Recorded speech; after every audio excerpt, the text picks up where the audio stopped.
नमस्कार विद्यार्थी मित्रों, आप सभी का स्वागत करते हैं मौर्य क्लासेस में। विद्यार्थी मित्रों, हमने ऑलरेडी स्टार्ट कर दिया था class 11 account part 1 chapter number 4, जिसका नाम है रोजनामचा, जिसे इंग्लिश में कहते हैं जर्नल। तो बच्चों, आज हम कराने वाले हैं आपको एग्जाम्पल नंबर 3। और ये किस टाइप का व्यवहार आता है इसके अंदर आता है बच्चों, पूंजी और आहरण संबंधित व्यवहार करेंगे हम। आज हम क्या करने वाले बच्चों, पूंजी और आहरण संबंध व्यवहार करेंगे बच्चों। और ये चीज़ें करने से पहले इसके सारे नियम को सीखना बहुत ज़रूरी है बच्चों, तभी तो आपको ये सारे के सारे रोजनामचा समझ में आएगा ना। तो चलिए सबसे पहले पूंजी और आहरण संबंधित कुछ नियम को शांति से पढ़ लेते हैं। चलिए बच्चों, चैप्टर 4 रोजनामचा जर्नल सेक्शन सी में पूछा जाता है बच्चों 3 नंबर में। तो बच्चों, सबसे पहले कौन कौन से नियम लगते हैं, पहले वो नियम पढ़ लो। इसमें 3 तरीके का नियम लगता है। व्यक्तिगत खाते का नियम लगता है, माल संपत्ति खाते का नियम लगता है, उपज खर्च खाते का नियम लगता है। तो बच्चों, व्यक्तिगत खाते का नियम क्या होता है, लेने वाला खाता उधार, देने वाला खाता जमा। ये कैसे अप्लाई करना है, ये सब चीज़ें हम सवाल के अंदर करेंगे तो आपको 100% समझ में आ जाएगा। माल संपत्ति का नियम क्या कहता है बच्चों, आए तो उधार, जाए तो जमा। कैसे, अगर बच्चों रोकड़ आ रही है तो उधार कर दो, रोकड़ जा रही है तो जमा कर दो। बस इतना मजे अपने भेजे में, अपनी खोपड़ी में उतार लो बस। अगर बात करूँ बच्चों उपज खर्च खाते का नियम क्या कहता है बच्चों, खर्च या नुकसान हो तो उधार कर दो, उपज या लाभ हो तो जमा कर दो बस। और बड़ा यहाँ पर मैं कुछ शॉर्टकट टेक्निक सिखाने जा रहा हूँ बच्चों, जो हर एक सवाल में काम आने वाला है। क्या है बड़ा, वो नियम सीख लो।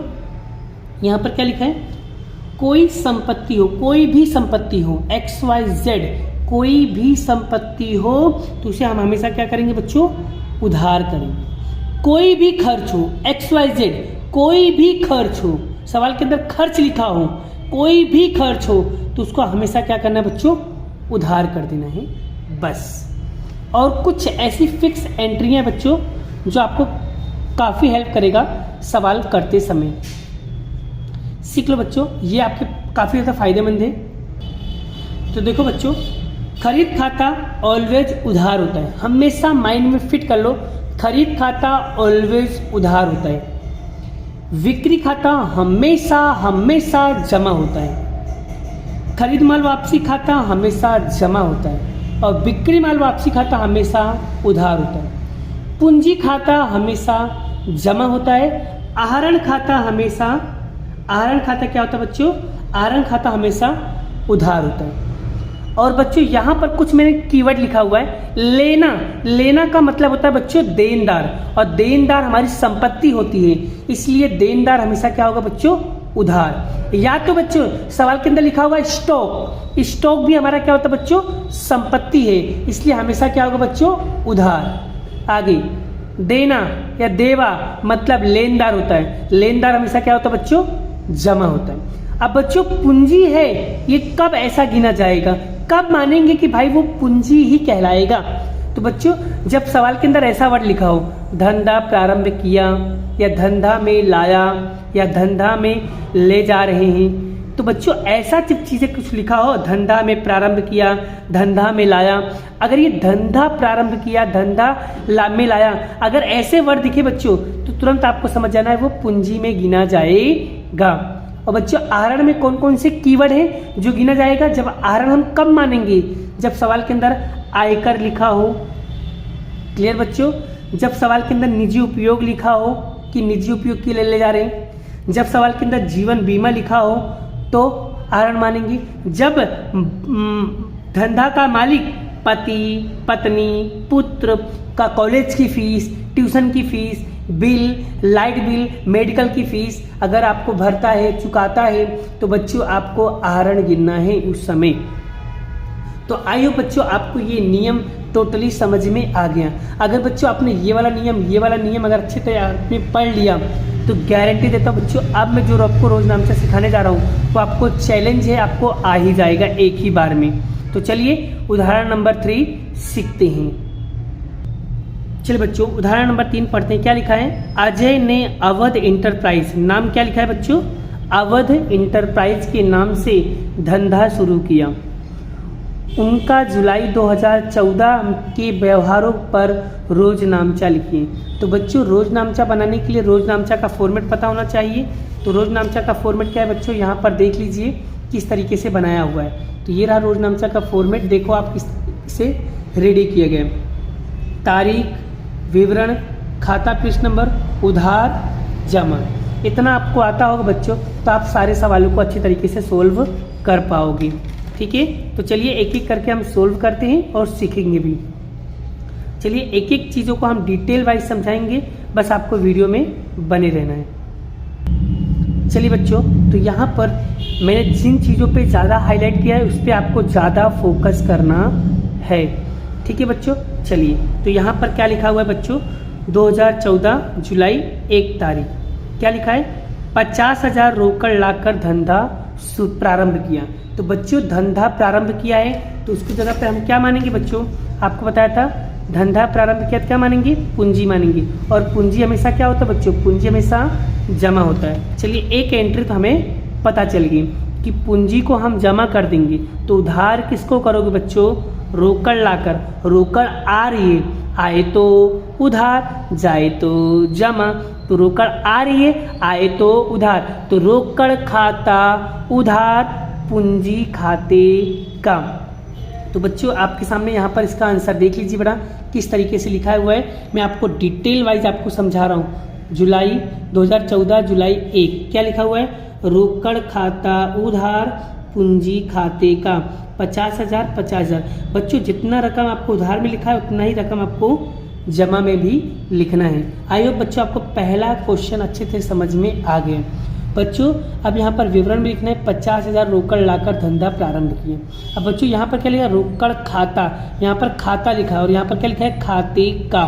तो बच्चों और याद रखना लिखने से पहले आपको थोड़ा सा यहाँ पर देखो कितना गैप दिया हुआ है, आपको भी थोड़ा गैप दे के लिखना रहेगा, नहीं तो गलत हो जाएगा। ठीक है, एक एक चीज़ डिटेल वाइज आपको समझाऊंगा, बस आपको अच्छे से समझना है। बस बोलो मेरे प्यारे बच्चों, पहली एंट्री आपको समझ में आ गई।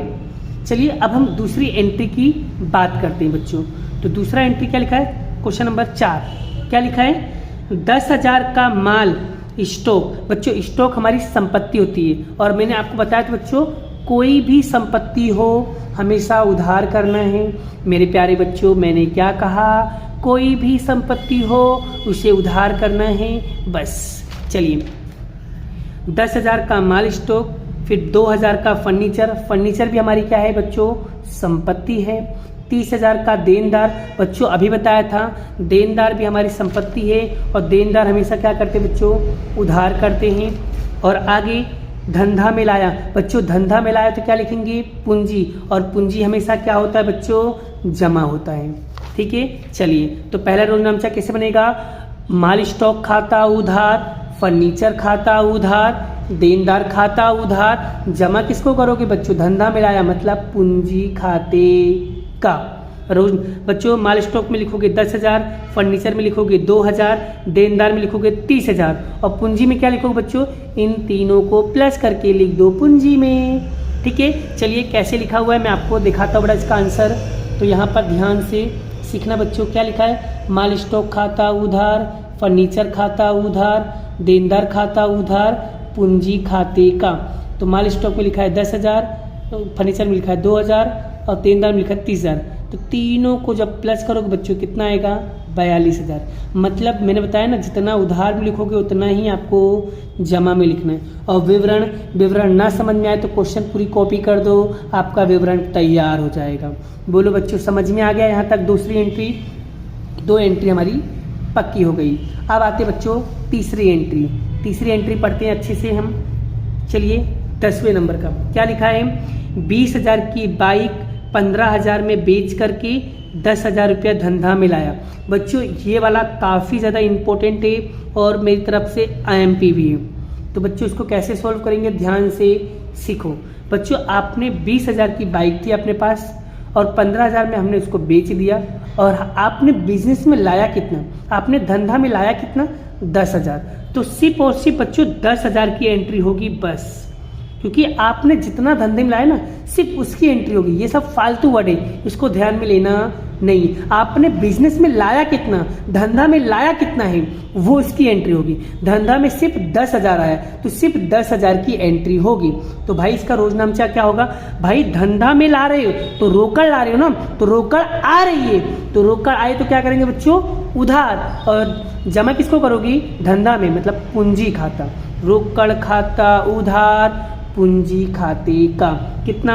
10,000 10,000। तो देखो बच्चों इसका आंसर देख लो, आपको क्लियर हो जाएगा।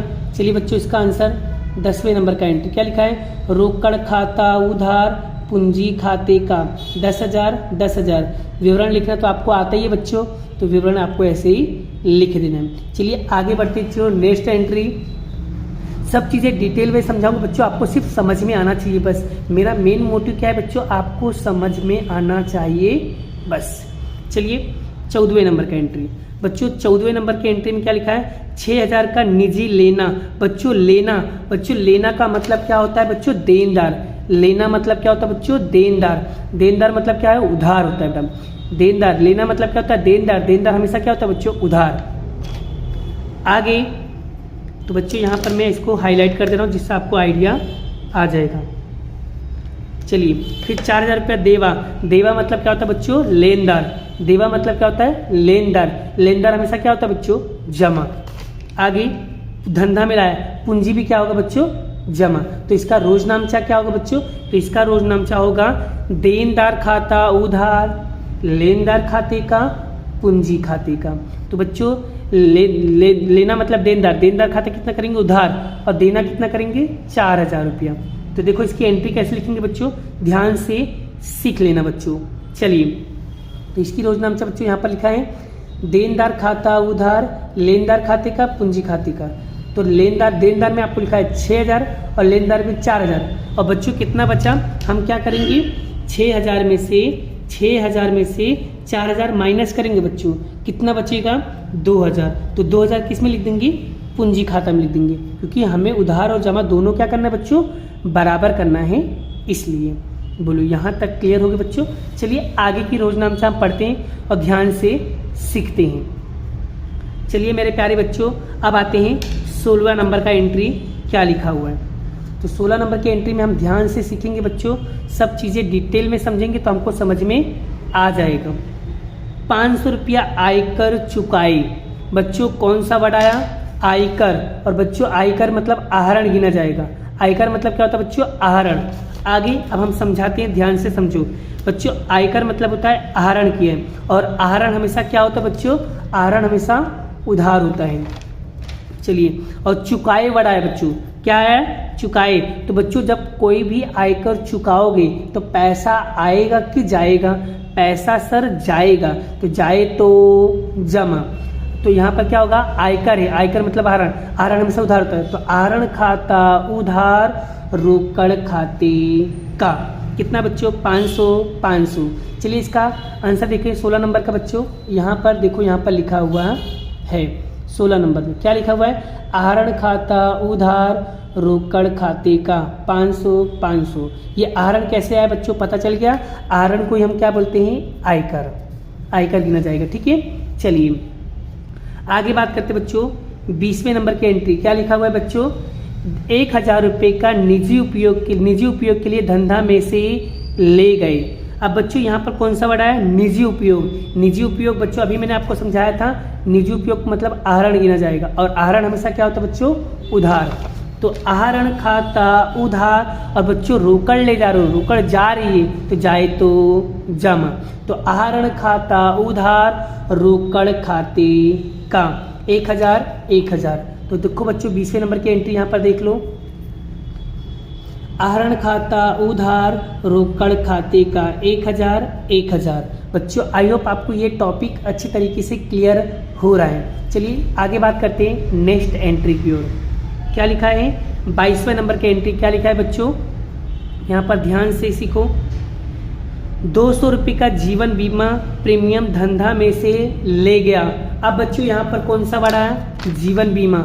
जीवन बीमा प्रीमियम क्या गिना जाएगा? आहरण। और आहरण हमेशा क्या होता है बच्चों? उधार। तो आहरण खाता उधार और धंधा में से ले जा रहा, रोकड़ जा रही है, जाए तो जमा।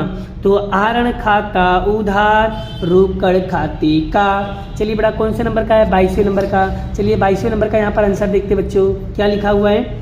आहरण खाता उधार रोकड़ खाते का 200। क्लियर हो गया बच्चों? चलिए आगे बात करते हैं। नेक्स्ट एंट्री क्या है? 25वें नंबर की एंट्री पढ़ते हैं। 25वें नंबर में क्या लिखा है बच्चों? 400 रुपये का माल निजी उपयोग के लिए धंधा में से ले गया। बच्चों कौन सा बड़ा लिखा हुआ है? निजी उपयोग। और बच्चों निजी उपयोग का मतलब क्या होता है? आहरण। आहरण हमेशा क्या होता है बच्चों? उधार। तो आहरण खाता उधार और बड़ा धंधा में से ले जा रहा, रोकड़ जा रही है, जाए तो जमा। आहरण खाता उधार रोकड़ खाते का। तो बच्चों यहाँ पर देखो मैंने आपको आंसर लिखा हुआ है बच्चों, यहाँ पर देखो 25 नंबर में क्या लिखा है? आहरण खाता उधार खरीद खाते का। अब बहुत सारे बच्चे में यहाँ पर एक कन्फ्यूजन हो रहा है कि सर यहाँ पर खरीद खाता क्यों लिख दिया, है ना बच्चों? सभी के मन में ये क्वेश्चन आ रहा है ना कि सर यहाँ पर आपने सब जगह रोकड़ लिखा पर यहाँ पर आपने लिख दिया खरीद खाता, क्यों लिखा बच्चों? इसका रीज़न काफ़ी ज़्यादा इम्पोर्टेंट है और ये एग्ज़ाम की दृष्टि से काफ़ी ज़्यादा इम्पोर्टेंट है। ध्यान से सीखो बच्चों। मैंने यहाँ पर खरीद खाता क्यों लिखा है उसका रीज़न जान लो।